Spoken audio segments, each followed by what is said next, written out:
Good afternoon, folks. It's your boy Richie Rich here. Today in this video, I'm back with another car explanation video. Today is gonna be a different one. As you guys know, yesterday around like 21 hours ago, I think it was. I don't know. I talked about the 2022 Rezvani Vengeance, the American off-roader, like the off-road SUV military truck or some sort. I don't know, but it looked cool. I'm just checking through my old phone. So if you guys follow me, here it is on YouTube. This is the one I've been talking about. Focus. I don't know if you guys can see it. Whoa, hold on. Right here, or I'll just go to home and just go to the main page because it's a little bit bigger.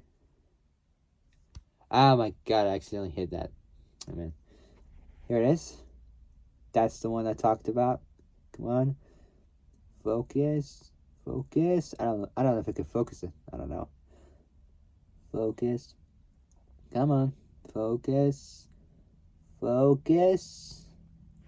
I'll bring it closer. I don't know if it can help, but I don't know if you guys can see it that well, but that's the one I talked about around yesterday.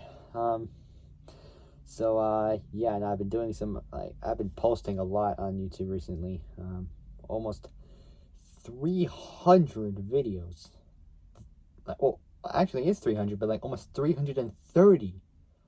What? Well, this will be video 330 by the time I post this. That's insane. Like, literally, like, I worked so hard for this, so hard for YouTube. The progress just pays off. It literally is brilliant. Like,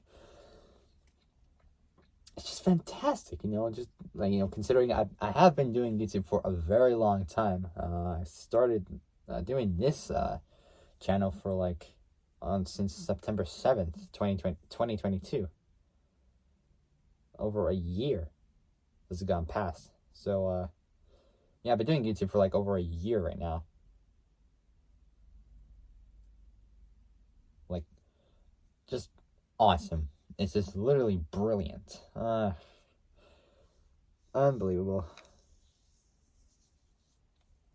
So yeah, I even shaved as well because I was a bit rough here and all that. And yeah, it looks like I got a mohawk as well. This guy looks crazy, but the mohawk will be like this. I don't know, does it look like a mohawk? I kind of does, but it's a little bit crooked because it's a little bit onto one side, not in the middle. It's kind of weird, but oh well. I don't even care. I'll get this fixed anyway, don't worry. So yeah. So alright, so without any further ado, let's get down to business. Today in this video, I'm gonna be talking about a supercar today. So this one is gonna be a cool one. Yeah, look, I'm still looking through my progress. I don't know why I did this, but oh well. Today is gonna be it's gonna be about an Eastern European supercar. If you guys have seen my past videos before, I recently talked about one specific car. Let's see if I can find it somewhere. I think it's here somewhere. Hold on. Where is it? Hold on. It's somewhere here, I think. I swear it is. Oh, let me just check. Yep, here it is. There it is. So this was the vehicle I talked about around a month ago, and I got 12 views, which is pretty good. It's the 2012 Sherp UTV. Here it is. You see the one right here, between the Zonda and the Norwegian flag. That I talked about the European road laws and the Finnish flag right here. Hold on. This was the one I talked about. I don't know if don't know if you guys can see it that well, but hold on. Let me just find it real quick. Because whenever this turns off, it always cuts out. Right here. Here it is. That's the one I talked about. The 2012 Sharp UTV from... People say it's from Russia, but it's actually built in Ukraine. And God bless to you, Ukraine. You guys are awesome.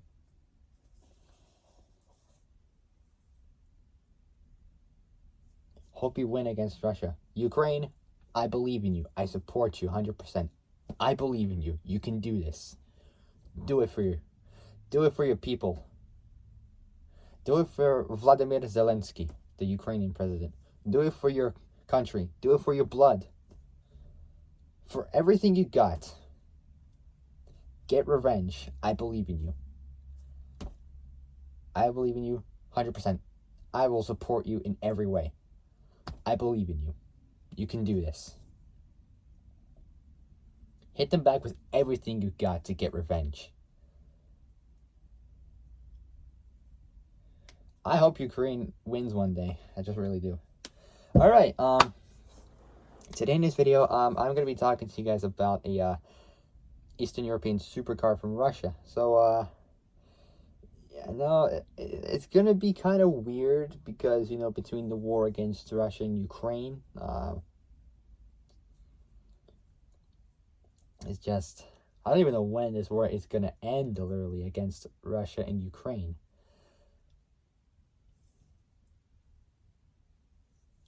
But I just hope Ukraine wins. I really do. Alright, so today I'm going to be talking to you guys about the Marussia B series. So today I'll be talking about a few different versions of these specific cars. They only made like 2 versions of these ones. They made the B1 and the B2 versions. So this is going to be a 2-part video, actually. So, for the first part, I'll do, like, the B-series information, and then I'll do the B1, and for part 2, I'm going to do info on the B. So I'm going to do the B-series, all the information on there, and the B1 for the first part, and then for part 2, I'm going to do the B2 car. So, this one is going to be a good one. And then after that, I'm going to be doing info on another car, which I've been wanting to do for a while now. So, hopefully this will work. And, yeah, so, before we start, make sure you guys like the video, subscribe, comment below what you guys think, hit that notification bell, and hit all so you're alerted when I'm making new uploads. So, without any further ado, let's get started. So, the Marussia B series, or Marussia, as they would call it, Marussia B series.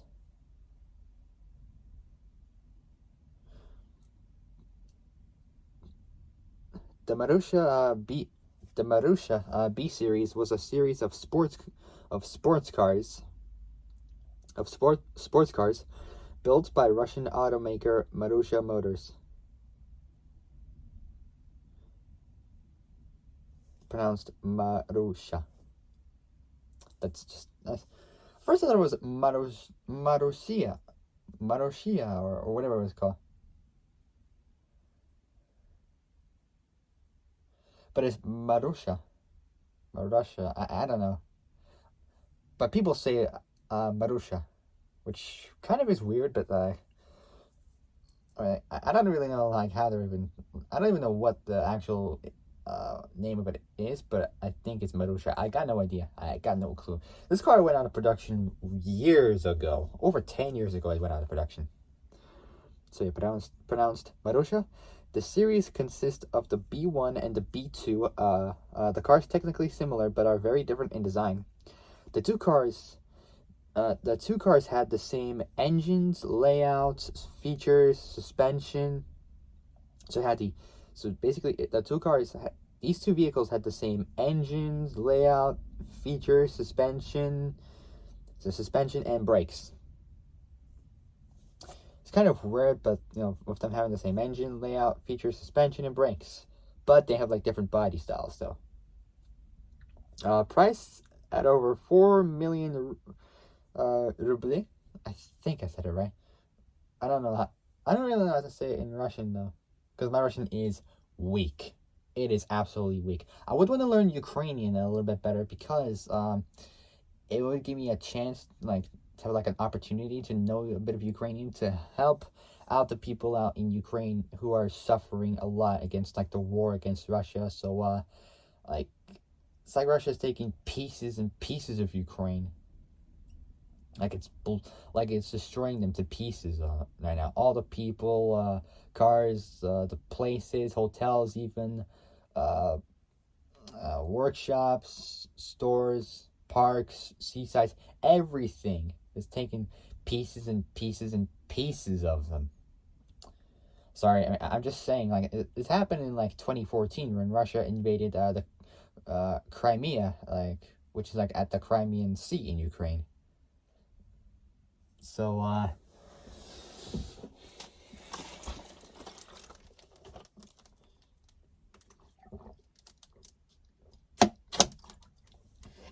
it's all true, actually. I heard about this, like, a couple of years ago recently about this. And, well, I heard it when it first happened, you know, when I first heard it happened. So, that was, I think, before or after I was starting my new YouTube channel. I can't remember, but I think it was somewhere around there, I guess. I don't know, but this is actually a true story. No joke. This is actually true. So, yeah. So the two cars had the same engines, layout, features, suspension, and brakes, priced at over 4,000 ruble. Well, rubles. I can't even pronounce that. It's spelled R-U-B-L-E. Ruble? I think. I don't know how to pronounce it. It's 4 million ruble. I can't. I don't actually know. I actually do not know at all.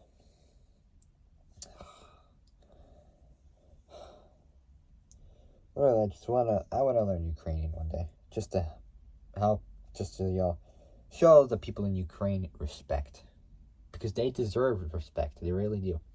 So the price is from like 120 to 180,000 euros, which is around 128 to $192,000, which is also 104 to 157,000 quid in the UK. Imagine seeing one in the UK. How cool would that be? I mean, first time ever seeing it in the flesh. I've seen pictures of it, but in real life, never. They were the first Russian sports cars ever built. Well, technically it's a supercar, but they're still classified as a sports car because they look sporty and they handle like a sports car and have the performance of it as well. So sports cars ever built. Unlike a sports car, the prices are completely different. Because sports cars these days, you would get for like 10, 20, even 30 grand for a sports car, which is pretty good money, you know? It's not that bad for a sports car, you know? So yeah, Russian sports cars ever built. It featured a full carbon fiber.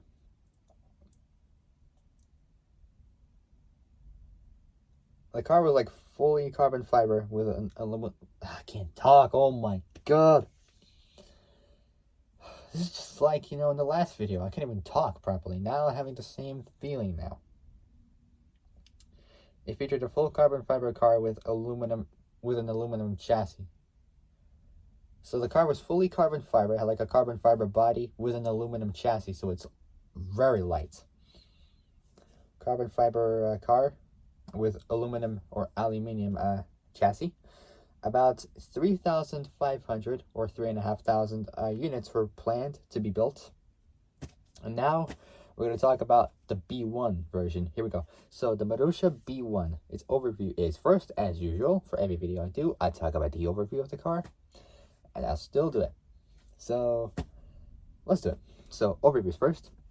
So the manufacturers by Marussia Motors. Its production is from 2009 to 2014, where Russia invaded Crimea at the Crimean Sea in Ukraine. 2014.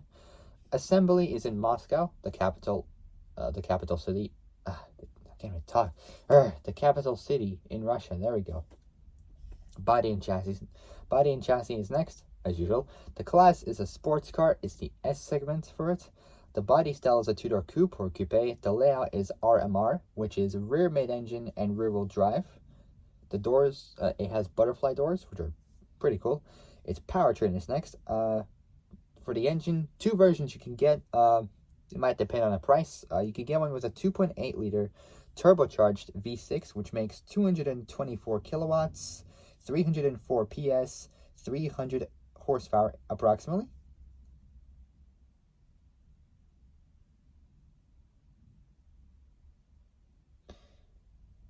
Or for maybe a bit more money or so, you can get one with a 3.5 liter naturally aspirated V6. So basically no turbos or anything like that, just a standard engine without any turbos or anything. So 3.5 liter naturally aspirated 214 cubic inch V6. So both of them make like 224 kilowatts, 304 PS, 300 horsepower, and 302 pound-feet, 410 newton meters, 410 newton meters of torque, which is pretty cool. For me, though, I mean, I love turbocharged cars, but for supercar wise, the proper recipe will be naturally aspirated. So if I were to choose one of those, I'd take one with a 3.5 liter naturally aspirated V6. Because for turbos, it just takes a while just to spool up. Mainly turbos are for like sports cars like JDM wise and all that. For me, like, I love turbo cars and all that, but naturally aspirated is also good. So for me, if I had to choose one of those, I'd take the 3.5 liter naturally aspirated 214 cubic inch V6. So that's cool. With same amount of power as the 2.8 liter version and the same torque, 302 pound-feet, 410 newton meters.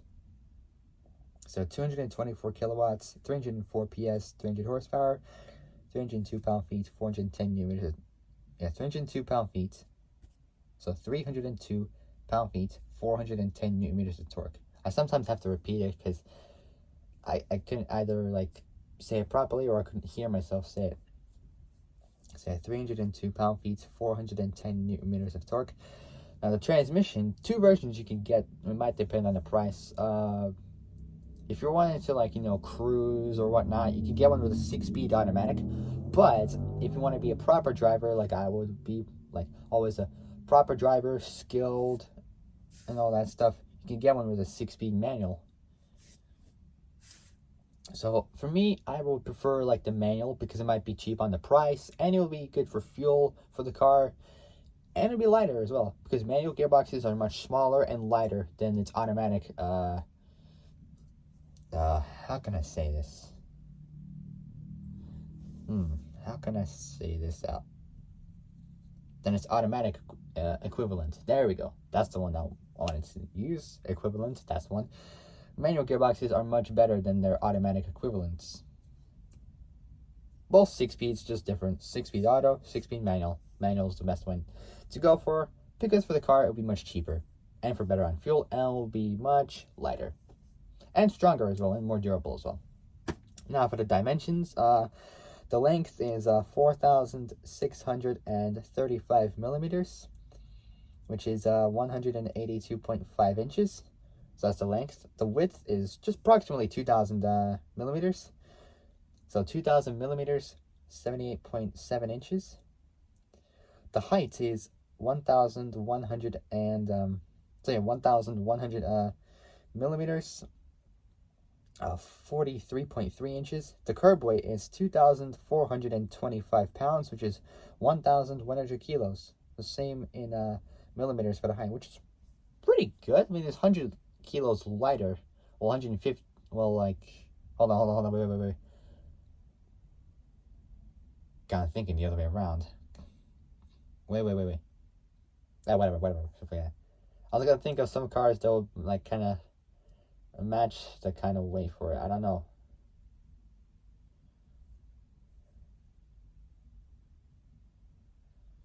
It's much lighter, than some muscle cars. lighter than Chargers, Challengers, Buicks, Mustangs, all that sort of stuff. I have those muscle cars. Like, I'm always a Mustang fan of that. I'm just talking nonsense. Oh my God, Lord.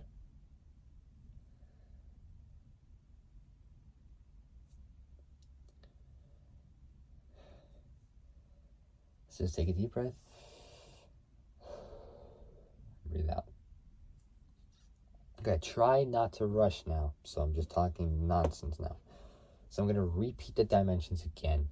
So the dimensions, the length is 4,635 millimeters, 182.5 inches. So that's the length. The width is 2,000 millimeters approximately, 78.7 inches. Height, 1,100 millimeters, 43.3 inches. Curb weight, 2,425 pounds, which is just approximately 1,100 kilos. It's pretty good for a car like this. Its chronology is next. The successor is the Marussia B2 version. As the big brother of the Marussia series, the B1 has a big brother, the Marussia B2, or a little brother, I would say. Yeah, little brother. The B2 series. So successor Marussia B2. The B1 was the first car of the series and the first car produced by Marussia Motors. The chassis was built on an aluminum semi-structural skin design, and the engines were produced by a British engineering company called Cosworth. Now they would do Ford, for Fords basically, and for some Mercedes as well, like the 190E Cosworth with the 2.3 liter 16 valve inline 4 engine with above 210 horsepower, which is pretty good. Maybe 220. Who knows? So yeah, the chassis was built on an aluminum semi-structural skin design, and the engines were produced by a British engineering company, Cosworth. Thumbs up, respect to you guys. They're known for doing the Fords. Most of them, they do mostly Fords on them. The Escorts, the RS200s, all that sort of stuff. Company Cosworth. Marussia planned to only produce 2,999, rounded up as 3,000 B1s. Engine power is 268 to 313 kilowatts, 365 to 425 PS, which is 360 to 420 horsepower. If I had to take one of those, I'd take 420 horsepower all day long. Top speed is 305 kilometers an hour, which is 190 miles an hour. I'm good with that. And it accelerates from 0 to 100 kilometers an hour, 0 to 60 miles an hour in just 3.2 seconds. Alright, so that is it for now. I'll be back with part 2 of this of the Marussia B series, and I'll probably finish it off.